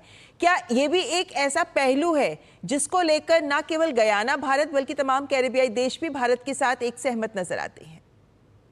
देखिए, न सिर्फ कैरेबियाई देश बट दुनिया के बहुत से अन्य देश भी अब भारत के साथ आगे बढ़ना चाहते हैं। आपको याद होगा कि प्रधानमंत्री मोदी जी ने इंटरनेशनल सोलर अलायंस की स्थापना की थी और उसमें अनेक ऐसे देश हमारे साथ शामिल हुए थे जिनको ये लगा कि ये जो इंटरनेशनल सोलर अलायंस है ये बहुत अच्छी सोच है और इसमें साथ मिलकर अगर सब देश काम करें तो दुनिया का भला होगा। तो प्रधानमंत्री मोदी जी जो बात दोहराते आए हैं वो है वसुधैव कुटुंबकम, पूरी वर्ल्ड एक फैमिली है। और ये सब देश जो हैं जिनके पास इतनी टेक्नोलॉजी इतनी सोच नहीं है, अब वो भारत के साथ खड़े हो रहे हैं क्योंकि वो ये समझ रहे हैं, और सही बात है कि भारत जो करेगा उससे उनका भला होगा। अब देखिए, एक बात और है, इज्जत अगर आप देंगे तभी आपको इज्जत मिलेगी। पिछले साल जो गयाना के प्रेसिडेंट है जनाब मोहम्मद इरफान अली साहब, इनको प्रवासी भारतीय दिवस में चीफ गेस्ट के तौर पे बुलाया गया था, तो हमने अपनी तरफ से पूरी इज्जत दी थी। तो जब हमारे प्रधानमंत्री वहां पर गए हैं गयाना में, तो आप देख रहे हैं कि हर तरह से जो वहां के प्रेसिडेंट हैं अली साहब, वो मोदी जी को कितनी इज्जत दे रहे हैं, हर तरह से गर्मजोशी दिखा रहे हैं और जो अपनी तरफ से हो सकता है वो कर रहे हैं। और सबसे बड़ी बात तो ये देखिए, ये बड़े अचंभे की बात है, कैसे 56 साल तक कोई वहां गया नहीं। अब जो प्रधानमंत्री मोदी जी ने कदम उठाया है, जरूर चाहे एनर्जी सिक्योरिटी में हो या किसी और क्षेत्र में, बायलैटरल कोऑपरेशन के किसी भी क्षेत्र में, क्लाइमेट इश्यूज पे ये कोऑपरेशन अब बहुत आगे बढ़ेगा। तो ऐसे में प्रोफेसर जोशी, ये जो विश्वसनीयता का एक फैक्टर रहता है, क्योंकि अगर गयाना अपनी संसद के विशेष सत्र को संबोधित करने के लिए प्रधानमंत्री नरेंद्र मोदी को आमंत्रित कर रहा है, अगर गयाना प्रधानमंत्री को अपना सर्वोच्च राष्ट्रीय पुरस्कार का सम्मान प्रदान कर रहा है, तो ये जो विश्वसनीयता का कारक है, ये कितना मजबूत आधार देता है इन तमाम कदमों को भी और दोनों देशों के रिश्तों को भी। ममता जी, फिर एक बहुत सुंदर बिंदु आपने उठाया है। जो ये विश्वास है ना, यही वो कड़ी है और इसी को मैं वो बुनियादी एक पत्थर मानती हूँ जिसके ऊपर दो देशों के बीच स्ट्रेटेजिक जो साझेदारी है वो खड़ी होती है। यदि विश्वास नहीं है तो दो देश अच्छे बायलैटरल रिलेशंस तो निभा सकते हैं, लेकिन वो जो रणनीतिक साझेदारी है वो नहीं पनप सकती है।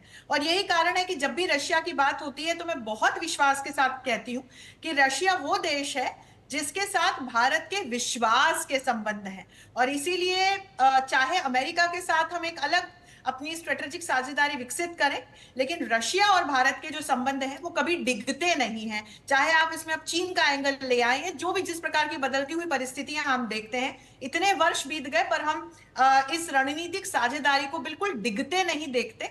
उसका कारण दोनों ही देशों के बीच का वो प्रेम, वो विश्वास है। और यही विश्वास अभी जो हम चित्र देख रहे थे, जब हम गयाना की ओर देखते हैं, गयाना के हम राष्ट्राध्यक्ष की ओर देख रहे हैं, जिस प्रकार का एक विश्वास, जिस प्रकार का एक हम आशा जिस प्रकार से देख रहे हैं, तो मुझे लगता है कि ये रणनीतिक साझेदारी बिल्कुल दूर तक चलने वाली रणनीतिक साझेदारी है।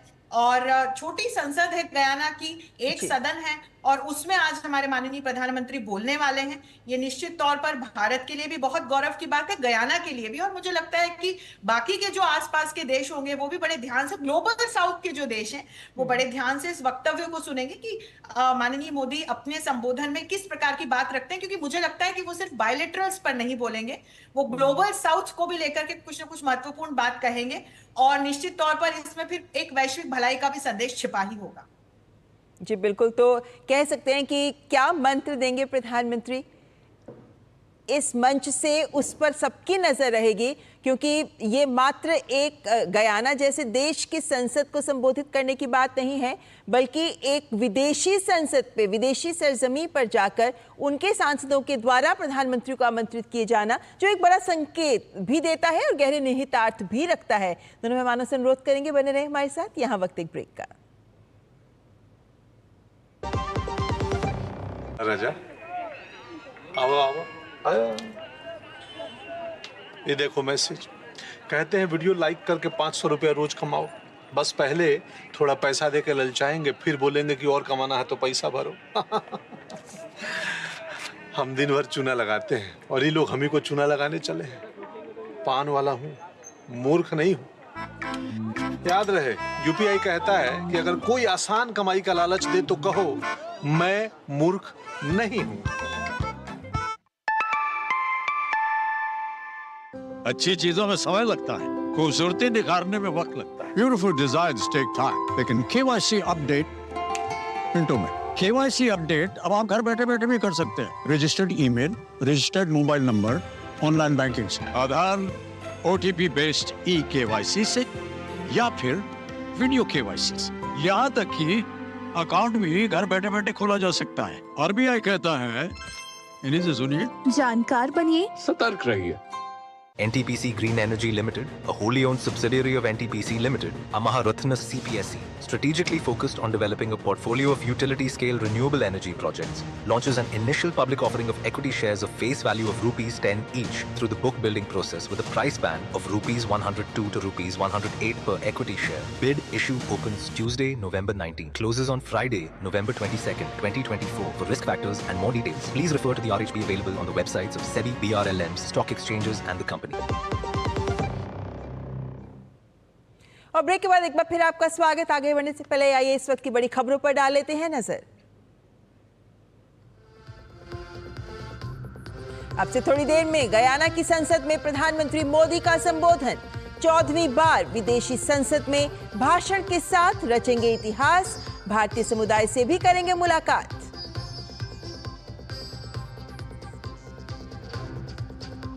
अडानी समूह मामले में राहुल गांधी के बयान पर गरमाई सियासत। बीजेपी का आरोप, झूठ बोलना कांग्रेस की पुरानी आदत। वक्फ संशोधन बिल 2024 पर संयुक्त संसदीय समिति की बैठक में अल्पसंख्यक मंत्रालय की ओर से रखी गई राय। जेपीसी अध्यक्ष जगदंबिका पाल ने कहा, समिति समय से सौंपेगी अपनी रिपोर्ट। रक्षा मंत्री राजनाथ सिंह ने लाओ पीटीआर में आसियान रक्षा मंत्रियों की बैठक में लिया हिस्सा। एशिया प्रशांत में शांति और समृद्धि पर दिया जोर। बॉर्डर गावस्कर ट्रॉफी के पहले मुकाबले के लिए तैयार पर्थ का मैदान। युवा जोश के साथ इतिहास रचने के लिए बेताब टीम इंडिया।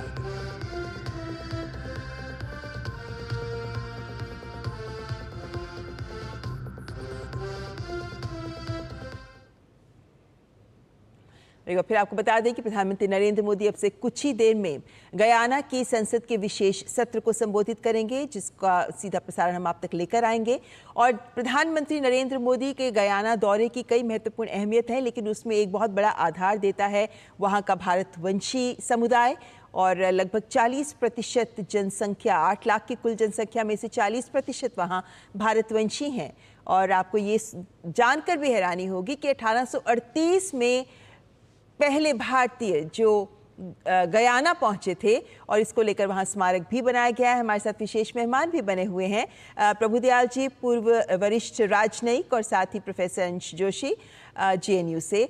और प्रोफेसर जोशी, ये सवाल लगातार हर मंच पर जब भी प्रधानमंत्री विदेश जाते हैं तो ज़रूर उठता है कि पीपल टू पीपल कॉन्टैक्ट कितना महत्वपूर्ण रोल अदा करते हैं देशों के बीच के आपसी संबंधों में। लेकिन जब गयाना की बात होती है तो ये सवाल और ज़्यादा प्रासंगिक हो जाता है, क्योंकि 40% जनसंख्या जो भारतवंशियों की है। और अपने दर्शकों के लिए लगातार डीडी न्यूज़ पर हम दृश्य भी दिखाते रहे हैं, उनकी बातें भी बताते रहे हैं, सुनाते रहे हैं कि किस तरीके से वो उत्साहित तो हमेशा से रहे हैं कि प्रधानमंत्री आ रहे हैं उनके बीच, लेकिन साथ ही उनका जो योगदान रहा है देश के निर्माण में, उसको लेकर भी वहाँ के राष्ट्रपति ने भी इसकी बहुत सराहना की है।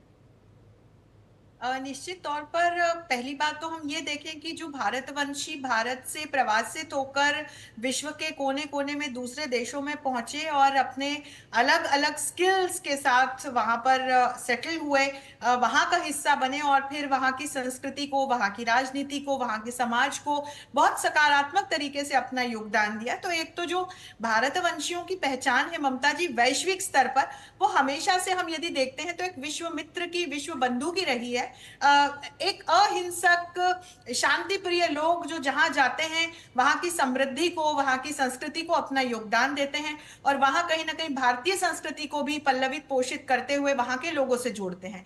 तो जब हम कूटनीति में 3 स्तंभों की बात करते हैं तो वो government to government, government to people और पीपल टू पीपल कनेक्ट माने जाते हैं। तो इसमें जो पीपल टू पीपल कनेक्ट है वो बहुत ही महत्वपूर्ण स्तंभ की भूमिका निभाते हैं, क्योंकि इसी स्तंभ की वजह से जिस विश्वास की बात अभी थोड़ी देर पहले हम लोग कर रहे थे, वो 2 देशों के द्विपक्षीय संबंधों में पनपता है। इस विश्वास की कहीं ना कहीं जो जड़ें हैं वो लोगों से, दोनों देशों के जो पीपल टू पीपल कनेक्ट है वो किस प्रकार के हैं, वहां से जुड़ी होती हैं। तो निश्चित तौर पर जब हम गयाना की ओर देखते हैं तो 40% से अधिक जो लोग हैं भारतीय मूल के हैं, वर्षों पहले जो जाकर के बसे थे, और भी दूसरे जो, ये मैं बार बार कह रही हूँ, जो कैरेबियाई द्वीपीय देश है, यहाँ भारत से वर्षों पहले लोग गए थे और वहां जाकर के वहां पर बसे, और वहां की जो संस्कृति है उसके साथ एक एमालगमेशन किया भारत की संस्कृति का। और यही कारण है कि जब आज भारत के प्रधानमंत्री 56 वर्षों के बाद वहां पर पहुंचे हैं, तो चाहे वहां के राष्ट्राध्यक्ष हो, चाहे वहां के दूसरे नेता हो, वहां की जनता हो, एक महिला प्रधानमंत्री से मिलकर उनको देख करके रोने लगी, इतनी हर्षित थी।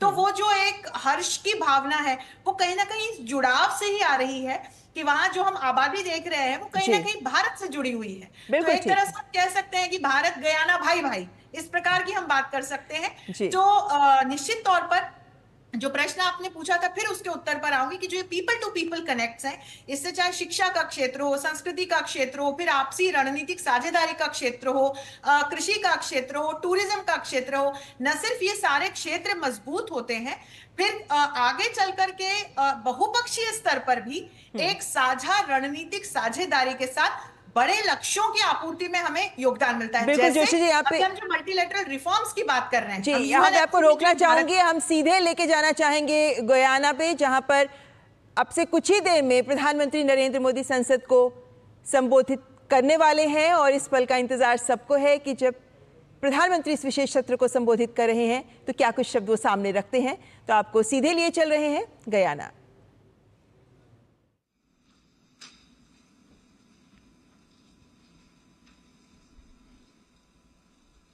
Honorable Speaker Manjur Nadir ji,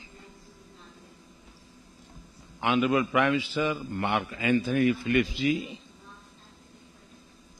Honorable Vice President Bharat Jagdev ji, Honorable Leader of the Opposition, Honorable Ministers, Members of the Parliament, Honorable the Chancellor of the Judiciary, अन्य महानुभाव, देवी और सज्जनों, गयाना की इस ऐतिहासिक पार्लियामेंट में आप सभी ने मुझे अपने बीच आने के लिए निमंत्रित किया। मैं आपका बहुत बहुत आभारी हूं। कल ही गयाना ने मुझे अपना सर्वोच्च सम्मान दिया है। मैं इस सम्मान के लिए आप सभी का, गयाना के हर नागरिक का हृदय से आभार व्यक्त करता हूं। गयाना का हर नागरिक मेरे लिए स्टार बाई है। यहां के सभी नागरिकों को बहुत बहुत धन्यवाद। ये सम्मान मैं भारत के प्रत्येक नागरिक को समर्पित करता हूं। साथियों, भारत और गयाना का नाता बहुत गहरा है। ये रिश्ता मिट्टी का है, पसीने का है, परिश्रम का है। करीब 180 साल पहले किसी भारतीय का पहली बार गयाना की धरती पर कदम पड़ा था। उसके बाद दुख में, सुख में, कोई भी परिस्थिति हो, भारत और गयाना का रिश्ता आत्मीयता से भरा रहा है। इंडिया अराइवल मॉन्यूमेंट इसी आत्मीय जुड़ाव का प्रतीक है। अब से कुछ देर बाद मैं वहां भी जाने वाला हूं। साथियों, आज मैं भारत के प्रधानमंत्री के रूप में आपके बीच हूं, लेकिन 24 साल पहले एक जिज्ञासु के रूप में मुझे इस खूबसूरत देश में आने का अवसर मिला था।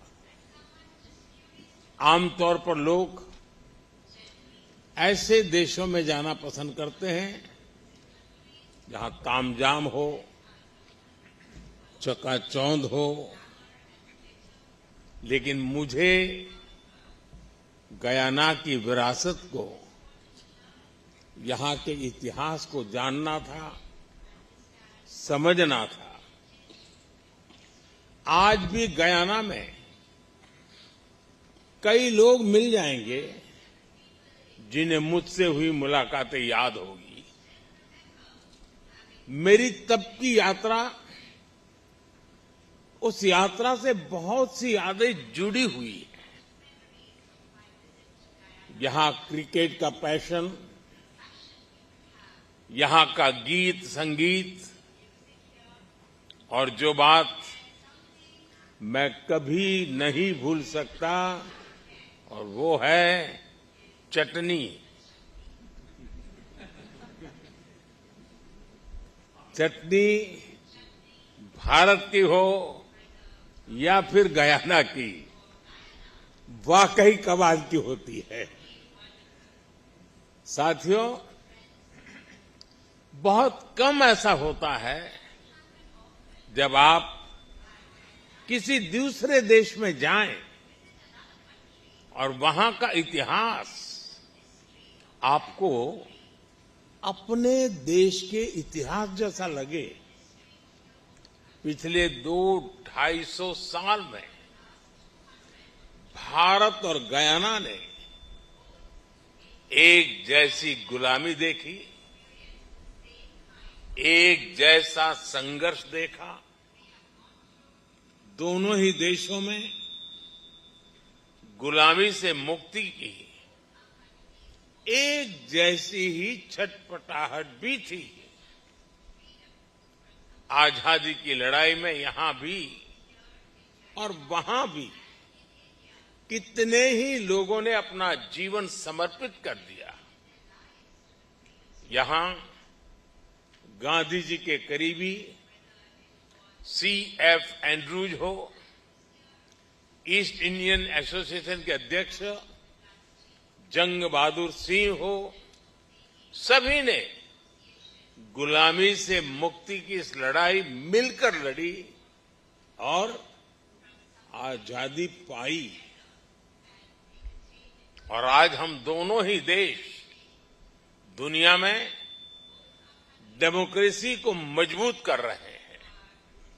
इसलिए आज गयाना की संसद में मैं आप सभी का 140 करोड़ भारतवासियों की तरफ से अभिनंदन करता हूं।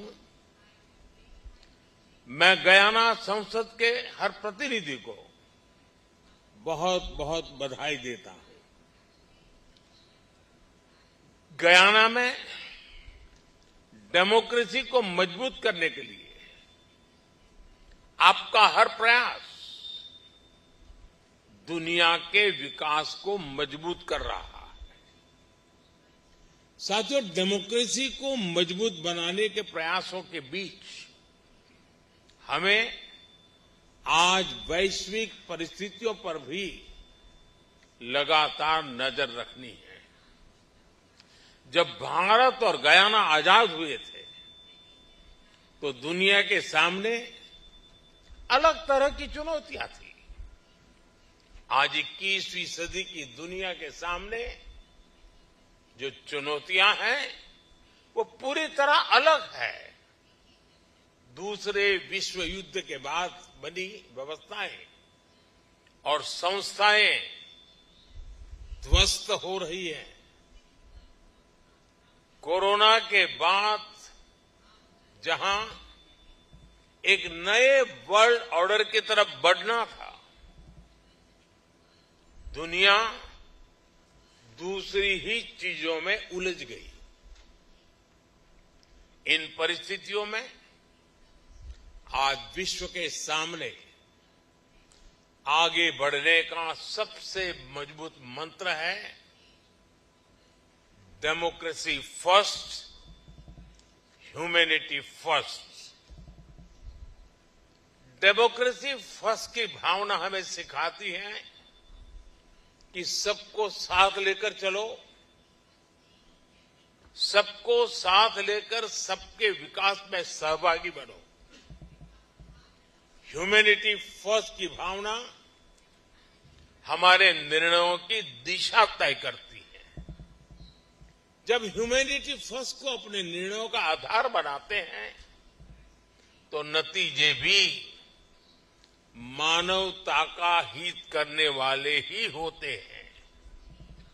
साथियों, हमारी डेमोक्रेटिक वैल्यूज इतनी मजबूत है कि विकास के रास्ते पर चलते हुए हर उतार चढ़ाव में हमारा संबल बनती है। एक इंक्लूसिव सोसाइटी के निर्माण में डेमोक्रेसी से बड़ा कोई माध्यम नहीं है। नागरिकों का कोई भी मत पंथ हो, उसका कोई भी बैकग्राउंड हो, डेमोक्रेसी हर नागरिक को उसके अधिकारों की रक्षा की, उसके उज्जवल भविष्य की गारंटी देती है। और हम दोनों देशों ने मिलकर दिखाया है कि डेमोक्रेसी सिर्फ एक कानून नहीं है, सिर्फ एक व्यवस्था नहीं है। हमने दिखाया है कि डेमोक्रेसी हमारे डीएनए में है, हमारे विजन में है, हमारे आचार व्यवहार में है। साथियों, हमारी ह्यूमन सेंट्रिक अप्रोच हमें सिखाती है कि हर देश के नागरिक उतने ही अहम है।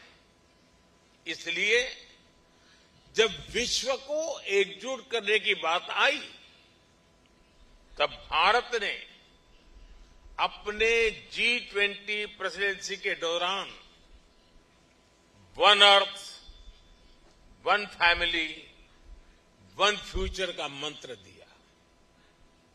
जब कोरोना का संकट आया, पूरी मानवता के सामने चुनौती आई, तब भारत ने वन अर्थ, वन हेल्थ का संदेश दिया। जब क्लाइमेट से जुड़े चैलेंजेस में हर देश के प्रयासों को जोड़ना था, तब भारत ने वन वर्ल्ड, वन सन, वन ग्रिड का विजन रखा। जब दुनिया को प्राकृतिक आपदाओं से बचाने के लिए सामूहिक प्रयास जरूरी हुए, तब भारत ने CDRI यानी coalition for disaster resilient infrastructure का इनिशिएटिव लिया। जब दुनिया में प्रो प्लेनेट पीपल का एक बड़ा नेटवर्क तैयार करना था, तब भारत ने मिशन लाइफ जैसा एक ग्लोबल मूवमेंट शुरू किया। साथियों, डेमोक्रेसी फर्स्ट, ह्यूमैनिटी फर्स्ट की इसी भावना पर चलते हुए आज भारत विश्व बंधु के रूप में विश्व के प्रति अपने कर्तव्य निभा रहा है।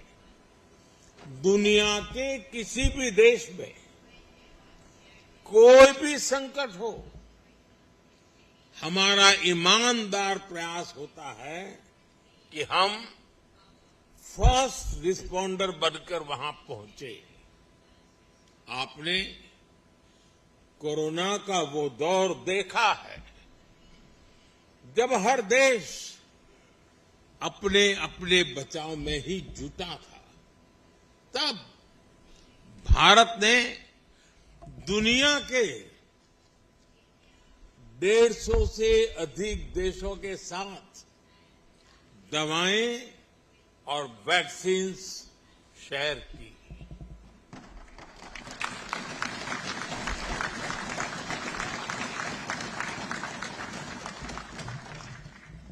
मुझे संतोष है कि भारत उस मुश्किल दौर में गयाना की जनता को भी मदद पहुंचा सका। दुनिया में जहां जहां युद्ध की स्थिति आई, भारत राहत और बचाव के लिए आगे आया। श्रीलंका हो, मालदीव हो, जिन भी देशों में संकट आया, भारत ने आगे बढ़कर बिना स्वार्थ के मदद की। नेपाल से लेकर तुर्की और सीरिया तक जहां जहां भूकंप आए, भारत सबसे पहले पहुंचा है। यही तो हमारे संस्कार है। हम कभी भी स्वार्थ के साथ आगे नहीं बढ़े। हम कभी भी विस्तारवाद की भावना से आगे नहीं बढ़े। हम रिसोर्सेज पर कब्जे की, रिसोर्सेज को हड़पने की भावना से हमेशा हमेशा दूर रहे हैं। मैं मानता हूं स्पेस हो, सी हो, ये यूनिवर्सल कॉन्फ्लिक्ट के नहीं बल्कि यूनिवर्सल कोऑपरेशन के विषय होने चाहिए। दुनिया के लिए भी ये समय कॉन्फ्लिक्ट का नहीं है। ये समय कॉन्फ्लिक्ट पैदा करने वाली कंडीशंस को पहचानने और उनको दूर करने का है। आज टेररिज्म, ड्रग्स, साइबर क्राइम ऐसी कितनी ही चुनौतियां हैं जिनसे मुकाबला करके ही हम अपनी आने वाली पीढ़ियों का भविष्य संवार पाएंगे। और ये तभी संभव है जब हम डेमोक्रेसी फर्स्ट, ह्यूमैनिटी फर्स्ट को सेंटर स्टेज देंगे। साथियों, भारत ने हमेशा प्रिंसिपल्स के आधार पर, ट्रस्ट और ट्रांसपेरेंसी के आधार पर ही अपनी बात की है। एक भी देश, एक भी रीजन पीछे रह गया तो हमारे ग्लोबल गोल्स कभी हासिल नहीं हो पाएंगे। तभी भारत कहता है एवरी नेशन मैटर्स। मैं फिर दोहराऊंगा, एवरी नेशन मैटर्स। इसलिए भारत आइलैंड नेशंस को स्मॉल आइलैंड नेशन नहीं बल्कि लार्ज ओशन कंट्रीज मानता है। इसी भाव के तहत हमने इंडियन ओशन से जुड़े आइलैंड देशों के लिए सागर प्लेटफॉर्म बनाया। हमने पैसिफिक ओशन के देशों को जोड़ने के लिए भी विशेष फोरम बनाया है। इसी नेक नियत से भारत ने G20 की प्रेसिडेंसी के दौरान अफ्रीकन यूनियन को G20 में शामिल कराकर अपना कर्तव्य निभाया।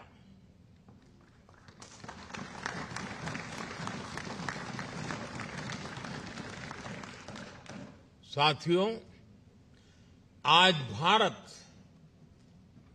हर तरह से वैश्विक विकास के पक्ष में खड़ा है, शांति के पक्ष में खड़ा है। इसी भावना के साथ आज भारत ग्लोबल साउथ की भी आवाज बना है। भारत का मत है कि ग्लोबल साउथ ने अतीत में बहुत कुछ भुगता है। हमने अतीत में अपने स्वभाव और संस्कारों के मुताबिक प्रकृति को सुरक्षित रखते हुए प्रगति करने का प्रयास किया है, लेकिन कई देशों ने एनवायरनमेंट को नुकसान पहुंचाते हुए अपना विकास किया। आज क्लाइमेट चेंज की सबसे बड़ी कीमत ग्लोबल साउथ के देशों को चुकानी पड़ रही है। इस असंतुलन से दुनिया को निकालना बहुत आवश्यक है। साथियों, भारत हो, गयाना हो, हमारी भी विकास की आकांक्षाएं हैं। हमारे सामने अपने लोगों के लिए बेहतर जीवन देने के सपने हैं। इसके लिए ग्लोबल साउथ की एकजुट आवाज बहुत ही जरूरी है। ये समय ग्लोबल साउथ के देशों की अवेकनिंग का समय है। ये समय हमें एक अपॉर्चुनिटी दे रहा है कि हम एक साथ मिलकर एक नया ग्लोबल ऑर्डर बनाएं। और मैं इसमें गयाना की आप सभी जनप्रतिनिधियों की भी बहुत बड़ी भूमिका देख रहा हूं। साथियों, यहां अनेक विमेन मेंबर्स मौजूद हैं। दुनिया के फ्यूचर ग्रोथ को प्रभावित करने वाला एक बहुत बड़ा फैक्टर दुनिया की आधी आबादी है। बीती सदियों में महिलाओं को ग्लोबल ग्रोथ में कंट्रीब्यूट करने का पूरा मौका नहीं मिल पाया। इसके कई कारण रहे हैं। ये किसी एक देश की नहीं, सिर्फ ग्लोबल साउथ की नहीं, बल्कि ये पूरी दुनिया की कहानी है।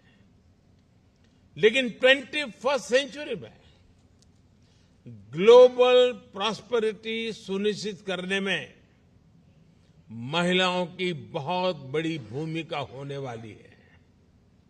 इसलिए अपनी G20 प्रेसिडेंसी के दौरान भारत ने विमेन लेड डेवलपमेंट को एक बड़ा एजेंडा बनाया था। साथियों, भारत में हमने हर सेक्टर में, हर स्तर पर लीडरशिप की भूमिका देने का एक बड़ा अभियान चलाया है। भारत में हर सेक्टर में आज महिलाएं आगे आ रही है। पूरी दुनिया में जितने पायलट्स हैं, उनमें से सिर्फ 5% महिलाएं हैं, जबकि भारत में जितने पायलट्स हैं, उनमें से 15% महिलाएं हैं।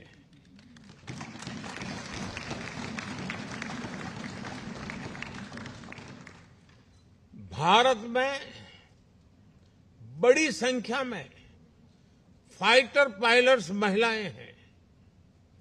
दुनिया के विकसित देशों में भी साइंस, टेक्नोलॉजी, इंजीनियरिंग, मैथ्स यानी स्टेम ग्रेजुएट्स में 30-35% ही विमेन है।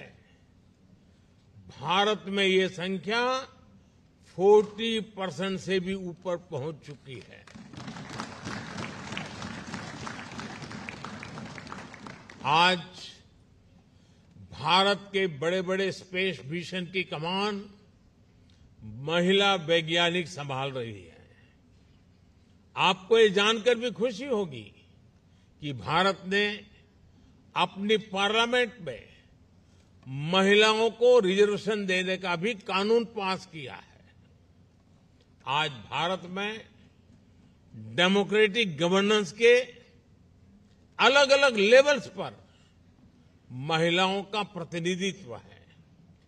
हमारे यहां लोकल लेवल पर पंचायती राज है, लोकल बॉडीज हैं, हमारे पंचायती राज सिस्टम में 14 लाख से ज्यादा यानी 1.45 मिलियन इलेक्टेड रिप्रेजेंटेटिव्स महिलाएं हैं। आप कल्पना कर सकते हैं, गयाना की कुल आबादी से भी करीब करीब 2 गुनी आबादी में हमारे यहां महिलाएं लोकल गवर्नमेंट को रिप्रेजेंट कर रही है। साथियों, गयाना लैटिन अमेरिका के विशाल महाद्वीप का गेटवे है। आप भारत और इस विशाल महाद्वीप के बीच अवसरों और संभावनाओं का एक ब्रिज बन सकते हैं। हम एक साथ मिलकर भारत और कैरिकॉम के पार्टनरशिप को और बेहतर बना सकते हैं। कल ही गयाना में इंडिया कैरिकॉम समिट का आयोजन हुआ है। हमने अपनी साझेदारी के हर पहलू को और मजबूत करने का फैसला लिया है।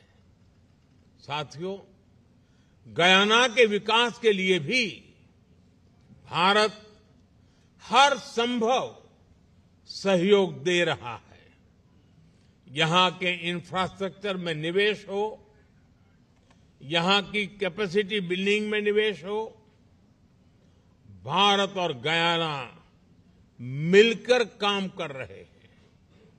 भारत द्वारा दी गई फेरी हो, एयरक्राफ्ट हो, ये आज गयाना के बहुत काम आ रहे हैं।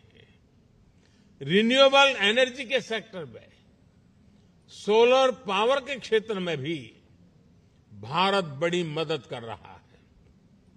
आपने T20 क्रिकेट वर्ल्ड कप का शानदार आयोजन किया है। भारत को खुशी है कि स्टेडियम के निर्माण में हम भी सहयोग दे पाए। साथियों, डेवलपमेंट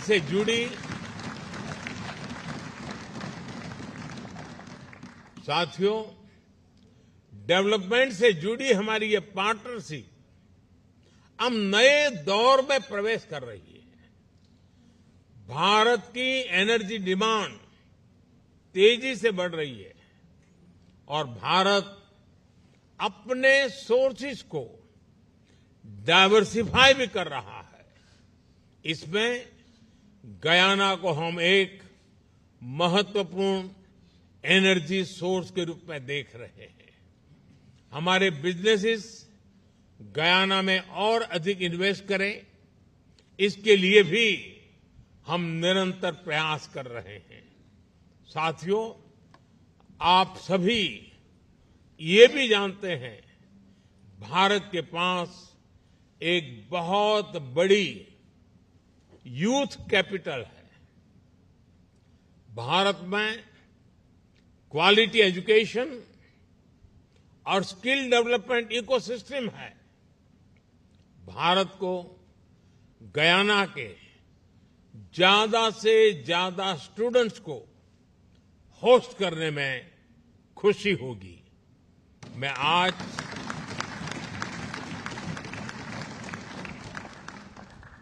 गयाना के संसद के माध्यम से गयाना के युवाओं को भारतीय इनोवेटर्स और वैज्ञानिकों के साथ मिलकर काम करने के लिए भी आमंत्रित करता हूं।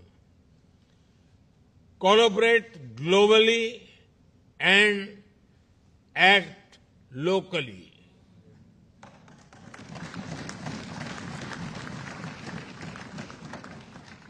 हम अपने युवाओं को इसके लिए इंस्पायर कर सकते हैं। हम क्रिएटिव कोलैबोरेशन के जरिए ग्लोबल चैलेंजेस के सॉल्यूशन ढूंढ सकते हैं। साथियों, गयाना के महान सपूत श्री छेदी जगन ने कहा था, कि हमें अतीत से सबक लेते हुए अपना वर्तमान सुधारना होगा और भविष्य की मजबूत नींव तैयार करनी होगी। हम दोनों देशों का साझा अतीत, हमारे सबक, हमारा वर्तमान हमें जरूर उज्जवल भविष्य की तरफ ले जाएंगे। इन्हीं शब्दों के साथ आप सबके बीच आने का सौभाग्य मिला। इसके लिए मैं आप सबका आभार व्यक्त करते हुए अपनी बात समाप्त करता हूं। मैं आप सभी को भारत आने के लिए भी निमंत्रित करूंगा। मुझे गयाना के ज्यादा से ज्यादा जनप्रतिनिधियों का भारत में स्वागत करते हुए खुशी होगी। मैं एक बार फिर गयाना की संसद का, आप सभी जनप्रतिनिधियों का बहुत बहुत आभार व्यक्त करता हूं। बहुत बहुत धन्यवाद।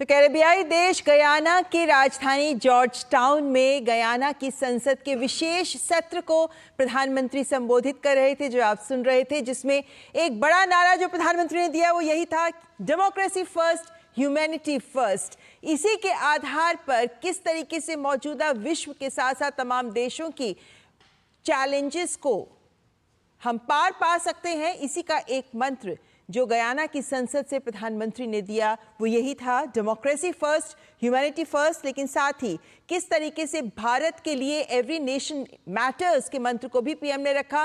बड़ी बातों में यही कि प्रधानमंत्री ने सबसे पहले अपने संबोधन की शुरुआत की, क्योंकि गयाना के सर्वोच्च सम्मान से प्रधानमंत्री को सम्मानित किया गया, जिसके लिए उन्होंने गयाना के प्रत्येक नागरिक का आभार भी जताया। और उन्होंने एक बार पुनः इस बात को सामने रखा कि ये सम्मान भारत के हर नागरिक को समर्पित है, 140 करोड़ भारतवासियों को समर्पित है ये सम्मान। और उन्होंने दोनों देशों के बीच के संबंधों को भी कुछ इस तरह से परिभाषित किया कि ये मिट्टी का संबंध है, परिश्रम का संबंध है, पसीने का भी ये संबंध है, क्योंकि भारतवंशी सदियों पहले जाकर गयाना में बसे थे और उन्होंने गयाना को बनाया, गयाना के निर्माण में महत्वपूर्ण योगदान दिया। प्रधानमंत्री ने कहा है कि हर सुख दुख में भारत गयाना का रिश्ता इसी वजह से आत्मीयता से भरा रहा है, क्योंकि भारतवंशी जो वहां जाकर बसे उन्होंने अपने खून पसीने से गयाना की धरती को सींचा है और इसीलिए ये सुख दुख का रिश्ता है भारत और गयाना के बीच में। और दोनों देशों के बीच के इतिहास में भी किस तरीके की समानताएं रही हैं, इन्हें भी प्रधानमंत्री ने रेखांकित करते हुए कहा कि दशकों लंबी गुलामी भी दोनों देशों ने सही है, संघर्ष के भी दोनों देश साक्षी रहे हैं, दोनों देशों के लोगों ने आज़ादी की लड़ाई में अपना जीवन बलिदान किया है, जिसके बाद लोकतंत्र को मजबूत करने की दिशा में दोनों देश आगे बढ़े हैं। और गयाना में भी जब लोकतंत्र को मजबूत करने का प्रयास किया जा रहा है तो प्रधानमंत्री ने कहा कि ये प्रयास दरअसल विश्व को सशक्त बनाने में बहुत महत्वपूर्ण भूमिका अदा करता है, क्योंकि आज के विश्व में जब संघर्ष हर ओर है, ऐसे में लोकतंत्र आज के विश्व की जरूरत है। और इसीलिए प्रधानमंत्री ने कहा कि आज की मौजूदा परिस्थितियों में आगे बढ़ने का एक ही मंत्र हो सकता है, डेमोक्रेसी फर्स्ट, ह्यूमैनिटी फर्स्ट, यानी लोकतंत्र पहले, मानवता पहले। अगर इस सिद्धांत को लेकर देश आगे बढ़ेंगे तो विश्व भी तरक्की कर सकता है, क्योंकि समावेशी समाज का अगर निर्माण करना है, यानी समाज के हर व्यक्ति तक विकास पहुंचे, तो इसमें लोकतंत्र से बड़ा और कोई माध्यम नहीं हो सकता, क्योंकि लोकतंत्र ही वो व्यवस्था है जो सभी नागरिकों को उनका अधिकार देती है और साथ ही उनके भविष्य की भी गारंटी देती है, उनकी रक्षा की भी गारंटी देती है। और इसीलिए आज आज की विश्व की जरूरत है लोकतंत्र, जिसे मजबूत करने में गयाना, भारत दोनों अपने अपने तरीके से आगे बढ़ रहे हैं, क्योंकि लोकतंत्र दोनों देशों की डीएनए में है और दोनों ही देश लोकतंत्र को, डेमोक्रेसी को अपने विजन में भी प्रदर्शित करते हैं और अपने व्यवहार में भी लोकतंत्र को लेकर ही आगे बढ़ रहे हैं। तो जब दोनों देशों के बीच की समानताओं की बात प्रधानमंत्री ने की तो उन्होंने लोकतंत्र को इसका एक बहुत मजबूत आधार भी बताया, लेकिन साथ ही ये भी बताया कि किस तरीके से भारत विश्व बंधु के तौर पर हमेशा विश्व के लिए खड़ा रहा। कोरोना की बात भी की कि भारत ने वन अर्थ वन हेल्थ का संदेश दिया। प्रधानमंत्री ने बताया कि G20 में भी हमने one earth one family one future का संदेश दिया। प्रधानमंत्री ने कहा कि कैसे विपरीत परिस्थितियों में हमने हमेशा फर्स्ट रिस्पॉन्डर की भूमिका निभाई है। जब भी देशों को जरूरत हुई तो भारत हमेशा सबसे पहले आगे आकर मदद का हाथ बढ़ाता नजर आया है, जो ये दिखाता है कि भारत सदैव विश्व बंधु के रूप में विश्व के लिए अपना कर्तव्य निभाता रहा है। उन्होंने विभिन्न मुद्दों की बात की, जहां उन्होंने पर्यावरण की भी बात की, डिजास्टर कोलिशन की भी बात की, प्रो प्लैनेट पीपल नेटवर्क बनाने की भी बात की। उन्होंने कहा भारत के लिए एवरी नेशन मैटर्स।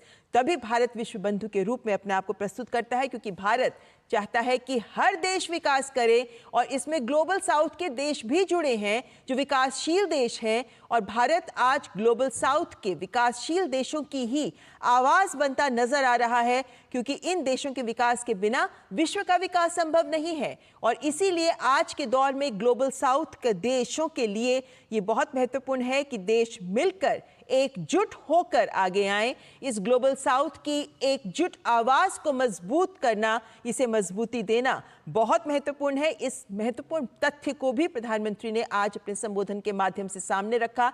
लेकिन साथ ही प्रधानमंत्री ने कहा कि विश्व की आधी आबादी अब भविष्य सुनिश्चित करने में बहुत महत्वपूर्ण भूमिका अदा करेगी, क्योंकि वैश्विक समृद्धि सुनिश्चित करनी है तो उसमें हमें देश की ही नहीं बल्कि विश्व की आधी आबादी को महत्वपूर्ण भूमिका देनी होगी। ऐसे में प्रधानमंत्री ने भारत के उदाहरण को भी सामने रखा कि भारत ने भी, जब भारत को एक वैश्विक मंच की अध्यक्षता करने का अवसर मिला G20 का, तो वहां महिलाओं के नेतृत्व में विकास, ये सिद्धांत जिसे लेकर भारत आगे बढ़ रहा है, G20 में भी इसी को प्राथमिकता बनाकर भारत आगे बढ़ा है, महिलाओं के नेतृत्व में विकास। हमने देखा कैसे रियो के G20 में भी ये सिद्धांत प्रबल रूप से मुखर रहा। और भारत गयाना के रिश्तों को लेकर पीएम ने कहा कि कैसे दोनों देशों के रिश्ते अब नए दौर में प्रवेश कर रहे हैं। प्रधानमंत्री ने मौजूदा भारत की ऊर्जा ज़रूरतों को भी रेखांकित किया, बताया कि किस तरीके से भारत और गयाना एक दूसरे के साथ मिलकर आगे बढ़ सकते हैं युवाओं के लिए, क्योंकि युवा आज के दौर की ताकत हैं। आज तो उन्होंने कहा कि कोलैबोरेट ग्लोबली, एक्ट लोकली का मंत्र दिया। लेकिन महत्वपूर्ण बात कि प्रधानमंत्री ने गयाना के युवाओं को भी आमंत्रित किया है और उन्होंने कहा है कि अधिक स्टूडेंट्स जो गयाना के छात्र हैं वो भारत के इनोवेटर्स के साथ, साइंटिस्ट के साथ मिलकर काम करें। इसे लेकर उनको आमंत्रित भी किया प्रधानमंत्री ने और इसी के तहत ये मंत्र दिया है, कोलैबोरेट ग्लोबली, एक्ट लोकली। तो आप वैश्विक स्तर पर बाहर जाएं, सीखें और सीखने के बाद अपने देश वापस आएं और अपने देश को और समृद्ध और विकसित बनाएं। तो वैश्विक स्तर पर आप एक दूसरे के साथ सहयोग करें और स्थानीय स्तर पर एक्ट करें इस तरह से कि विकास सुनिश्चित हो सके। और ये जो जमीनी स्तर का विकास और जन कल्याण है, यही मंत्र हमने देखा G20 में भी सामने आया। लेकिन आज प्रधानमंत्री ने जब गयाना की संसद में संबोधित किया तो इन महत्वपूर्ण बिंदुओं को तो सामने रखा है, लेकिन साथ ही साथ प्रधानमंत्री ने जो लोकतंत्र को मजबूत करने की और लोकतंत्र को एक ताकत के रूप में प्रस्तुत किया, वो बहुत ही महत्वपूर्ण है। और इस वक्त हमारे साथ विशेष मेहमान भी जुड़ गए हैं जिनसे आपका परिचय करवाएंगे और प्रधानमंत्री के गयाना की संसद में जो संबोधन दिया गया उस पर महत्वपूर्ण चर्चा को भी आगे बढ़ाएंगे। लेकिन उससे पहले यहाँ रुकेंगे एक ब्रेक के लिए। आपके घर के खाने में रेस्टोरेंट जैसा स्वाद ले आए MDH का शाही पनीर मसाला। पनीर को क्या मस्त बना डाला।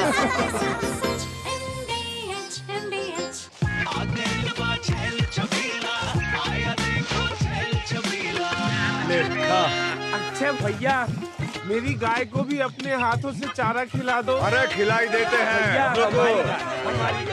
हमारी गाय भैया। क्या हो गया, पूरा का पूरा गांव यहाँ आ गया। अच्छा भैया, इसी हाथ से चारा खिलाते हो, तभी तो आपके गाय भैंसों की ब्यात सबसे ज्यादा है। अरे पगले, ये चमत्कार इस हाथ का नहीं, हाथ में जो कपिला पशु आहार है उसका है, जो पशुओं की सेहत अच्छी रखता है और ब्यात भी बढ़ाता है। ले जाओ।